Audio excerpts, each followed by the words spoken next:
All right, Shalom. I want to begin this lesson by giving all praise, honor, and glory to Yahweh Bashem Yahweh Shah, Wahar Rakah Kwadash, which in the ancient Hebrew tongue would be the correct names of the Heavenly Father, His beloved Son, and the Holy Spirit. I also would like to give double honors to my teachers, the head apostles and elders of Great Millstone. Much due honors and respect to the sincere brethren out there. There's also laboring in His work. And as always, want to say shalom to the believers, the Akim as well as the Aqua, which will be you brothers along with the sisters that subscribe to this truth as well. So yeah, the topic of this sitting right here is going to be pretty much centered around commitment, in relation to this doctrine and being willing to fully commit to one teaching versus, ear hustling these different camps, which that's not convenient, right now, especially in the time we in, where this truth will not always be at your disposal or readily available due to the famine of the word that's fast approaching. So Jake don't have the luxury of window shopping, man. Okay, there's a certain sense of urgency that comes along with this gospel being presented to you in its purest form. Now, initially, when you first come into this thing, you're going to be exposed to different camps and different groups for the most part, different ideas and different teachings. But eventually, the spirit of discernment should kick in, man. And in that event, you should fully commit to one truth, okay? One gospel, one idea, all right? And this is required of you by Yahweh Bashmi Hawashah. The best way I can simplify it, if you're dealing with a woman, you taking care of this woman, breaking bread with her, and, she's playing the field, you might be patient with her at first, but ultimately you're going to give her an ultimatum, man. You're not going to let her handle you. You're going to say, look, man, either you're going to deal with me or not, all right? And that's the approach Yahweh Bashim Hawashah has taken with the children of Israel. There's different avenues, but only the elect is going to return to their power, is going to fully commit to Yahweh Bashim Hawashah. Matter of fact, let's start off with a quick precept to support this idea found in the book of Ephesians, the 4th chapter. And I start at the 4th verse. It says, there is one body, see, and one spirit, even as ye are called in one hope of your calling. Yes, so there's one body of men that have the truth. All right? There's not different avenues you can take. There's one hope, which is ultimately you're going to be counted worthy to escape the wrath of Yahweh Bashim Hawashah and be caught up in what the world know as UFOs, man, which we know to be the chariots of the Most High, you see, and be numbered amongst that precious elk, which is the elect. That's the one hope that we have been called into, man, okay? There's not another outlet. There's no other way out, man. There's one hope, see? It says one Lord, one faith, see? One faith, one baptism, which translates to one belief system. See that? It says one power and Father of all, who is above all and through all and in you all. See that? So there's pretty much one faith, one belief system. And what we just read here, the key word, pretty much the theme is one, man. All right? So there's not, different avenues you can take. You got to fully commit to Yahweh Bashim Hawashah.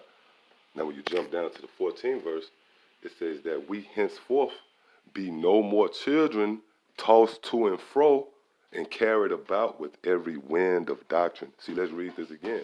It says that we henceforth be no more children tossed to and fro. Yeah, you're running to and fro. One minute you listening to Great Millstone, an hour later you listening to Adam Abbott, man, which I have nothing personal against Adam Abbott. But the last I heard, when it comes to the microchip, he teaches that the RFID chip is not the mark of the beast, man. So although he teach some truth, he don't teach the 100% truth, which we pride ourselves here at Great Millstone to do. Matter of fact, let me grab that real quick, because a lot of people become offended when we take that stance that we had 100% truth. But the scriptures tell you that here in the latter days, there's going to be a body of men, that one body, that's going to have the 100% truth, man, as a whole. Okay? So instead of you becoming offended in that, you should be encouraged by that, man. All right?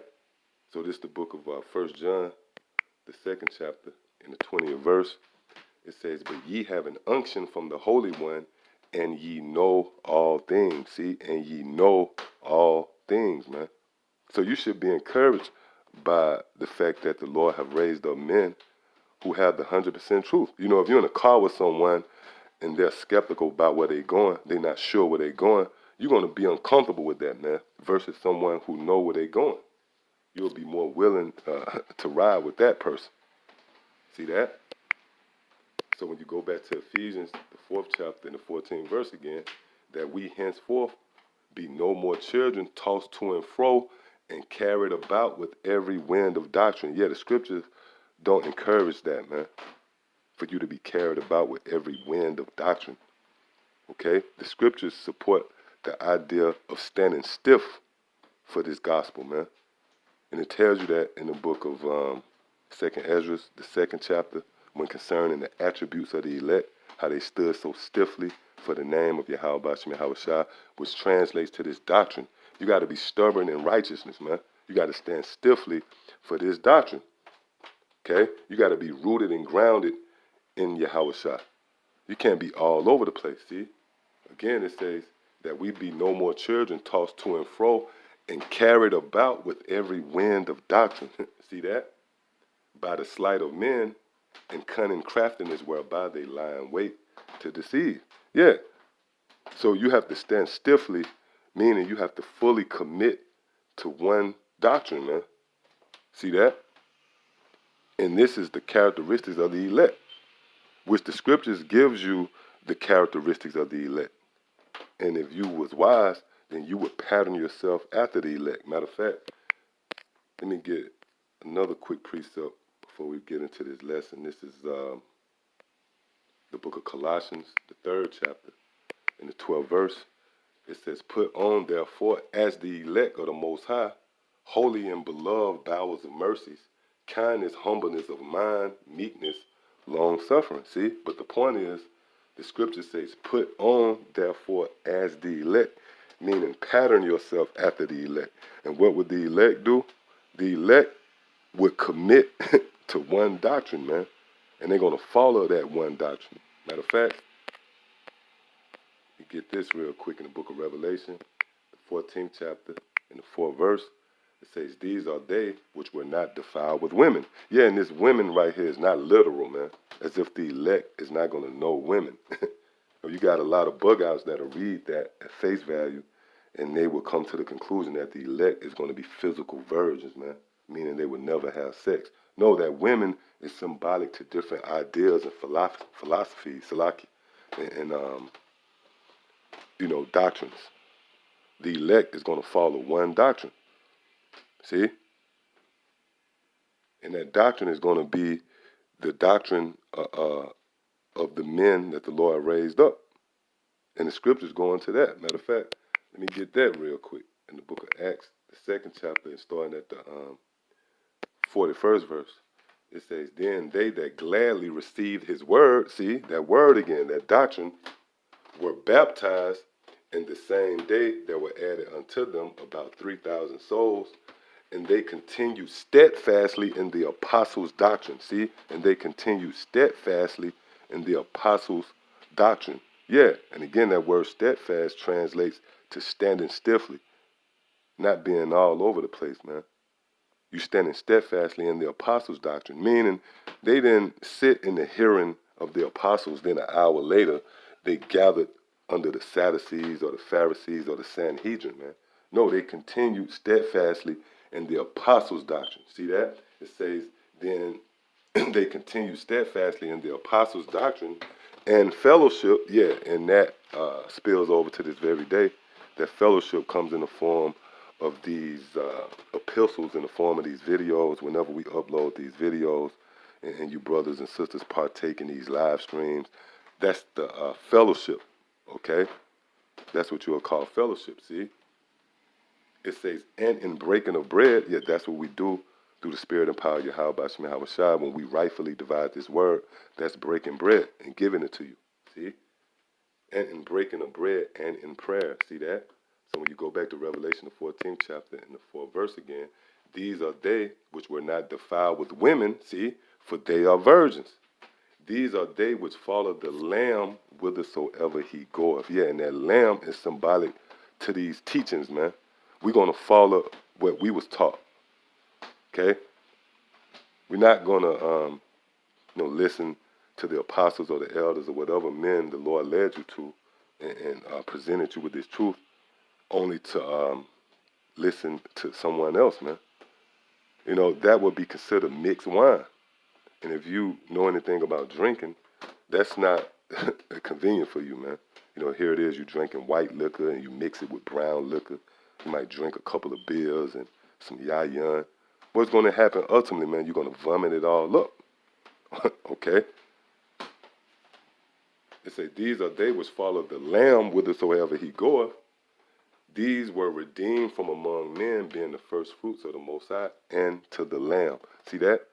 So the moral of the story is the scriptures gives you the characteristics and the attributes of the elect, man. Okay? And in knowing that, you should pattern yourself after the elect. And we just read scriptures where the elect is not going to follow anything outside of one truth. They're going to fully commit, you know. They're going to display a certain loyalty to Yahushua, which translates to this doctrine. Matter of fact, let's get something to further prove that come to mind. That's the book of, let me see, St. John. Yep, St. John, the 10th chapter.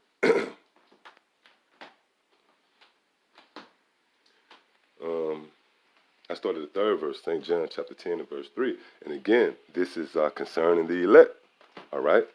It says, to him the porter openeth, and the sheep hear his voice. See that? Now do Yahushua, descend to the planet Earth each day and upload a video, man? Or call, the brothers and sisters to gather in a secluded place, and he break the scriptures down and you hear his voice? No, man. The men that you see who the Lord have raised up, we would be that voice. See that? It says, and the sheep hear his voice, see? And he calleth his own sheep by name and leadeth them out. And when he putteth forth his own sheep, he goeth before them, and the sheep follow him, see? For they know his voice, which again is dealing with these teachings. The true sheep is going to follow these teachings, which, by the way, that word follow is symbolic to these subscribers. When you go into Twitter, you have followers. Well, that actually applies to these YouTube channels too. These subscribers, which would be you brothers and sisters, you believers, would be followers, man. See? So you follow Yahushua when you follow the men that he set up. Did not the Apostle Paul say, be ye followers of me as I am of Yahushua? See that? So again it says, and when he putteth forth his own sheep, he goeth before them, and the sheep follow him. See? For they know his voice, and a stranger will they not follow. See that? And a stranger will they not follow. Which that's symbolic to these different groups that don't teach this truth in its entirety, man. You shouldn't be subscribing to them or following them. Now, do brothers listen to these different camps? Of course. And for the most part, they teach a lot of truth.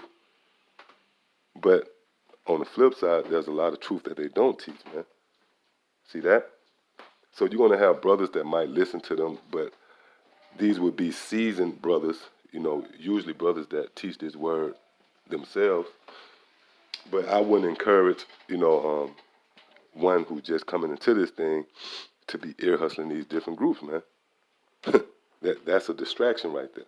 The scriptures tell you to be single-eyed, and not to turn to the right or the left. And that's in the book of, I think that's Proverbs, the 4th chapter, around the 34th verse on down. All right? So again, it says, and a stranger will they not follow, see? But will flee from him, see? But will flee from him. Hey, and that applies to a lot of men that's in Great Millstone. I know there's brothers in our camp that came into this truth following IUIC and GOCC, but at some point they flee from that madness, man. Okay? See, it said, and a stranger will they not follow, but will flee from him. See that? For they know not the voice of strangers. Yeah, these strange doctrines, man. These strange ideas. Case in point, you got ISUPK, talking about John the Baptist wasn't in the truth. Well, if the elect is amongst that group, they're going to flee from that. Okay? Now, this brings me to this lesson, which is going to be centered around a parable spoken in the book of Matthew, the 13th chapter. And also, this is giving you the characteristics, if you will, of the elect and the attributes that they would possess as it concerns having that discernment to figure out who has the truth.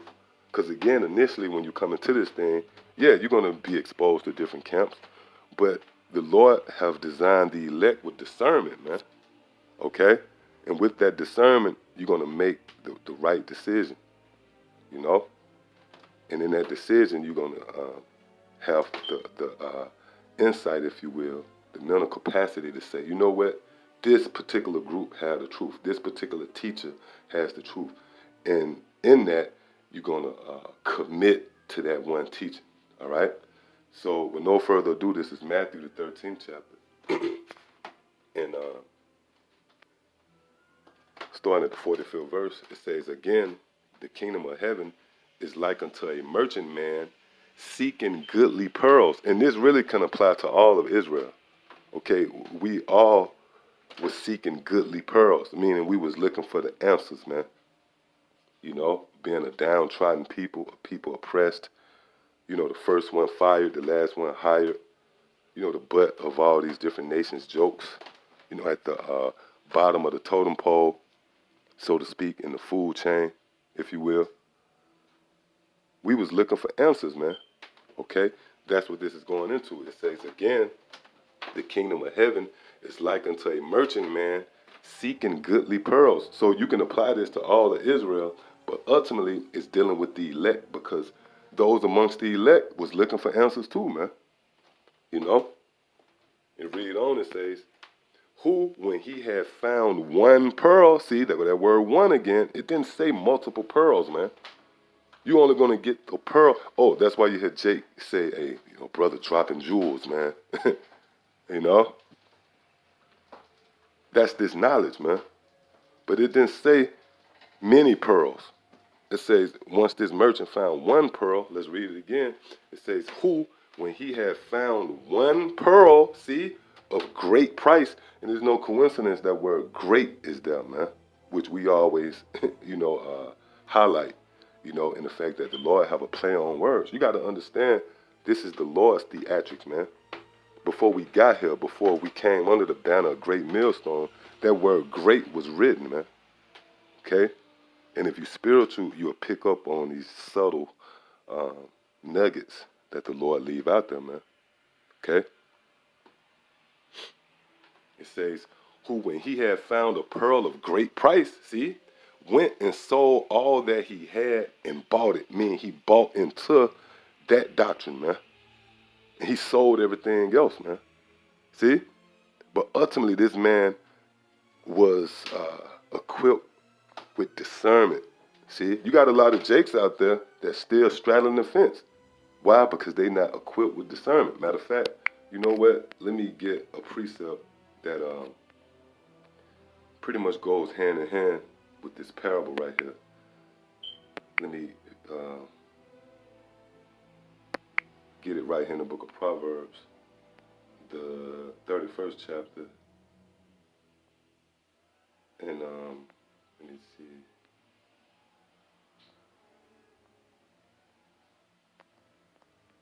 All right. Yep, this is Proverbs 31. I start at verse 12. It says, she will do him good and not evil all the days of her life. And this she is symbolic to wisdom. Okay? It says, she seeketh wool and flax and worketh willingly with her hands. And that wool is concerning these garments. When you read in the book of Revelation, those who are going to be clothed in white, well, that's due to wisdom, man. Okay, wisdom is going to work with her hands, and she's going to create that wool, that garment for you. See? It says she seeketh wool and flax and worketh willingly with her hands. She is like the merchant's ships. See? She bringeth her food from afar. Yeah, because when you hear this knowledge, it's not like, for an example, me, myself, it's not like I'm sitting in the house with you, man. The Lord is bringing you this food from afar. You might be across the world. You might be in another state, but the Lord is bringing you that food from afar by way of the internet. See? It says, she is like the merchant ships. She bringeth her food from afar. She riseth also while it is yet night. Yeah, meaning right now, in the time of the so-called white man, which is considered the time of darkness. Remember the valley of the shadow of death? This is the time where the Lord chose for this knowledge to spring forth. See? It says, she riseth also while it is yet night, see, and giveth meat to her household and a portion to her maidens. See? She considereth a field and buyeth. Yeah, you just read the merchant who saw that pearl of great value, and he bought it, man. See, so you have to be accompanied with wisdom. She have to be with you, man. You have to be accompanied with discernment. And that's what the elect is going to have, man. You're going to hear these different groups, and you're going to say, you know what? You're going to consider it, and you're going to buy into the truth, okay? Hey, you know, when you go out and you shop, you usually buy, you know, the one thing that you need. That's a sound mind, okay? It says, she considereth a field and buyeth it, see? With the fruit of her hands she planteth a vineyard. See that? So when you go back to Matthew, the 13th chapter, and the 45th verse again, the kingdom of heaven is like unto a merchant man seeking goodly pearls. Yeah, so we were seeking the answers, all right? Who, when he had found one pearl, see, one pearl of great price, meaning one doctrine, one teaching, one idea, one philosophy, one philosophy. See? It says, who, when he had found one pearl of great price, went and sold all that he had and bought it. Meaning he bought into one doctrine. Okay? That's why you hear Jake, they'll say, yeah, I can buy that. You know, they present it with an idea. They might say, you know what, I can buy that. See? But that's what this scripture is going into. All right? So, you know, right now is not the time to still be window shopping, man. You should have the discernment to know where the truth is and where that one pearl of great price is, man. And you should buy it. You should buy into it. See that? So, yeah, I just wanted to touch on that, Lord willing. It was edifying. Till the next time I say shalom.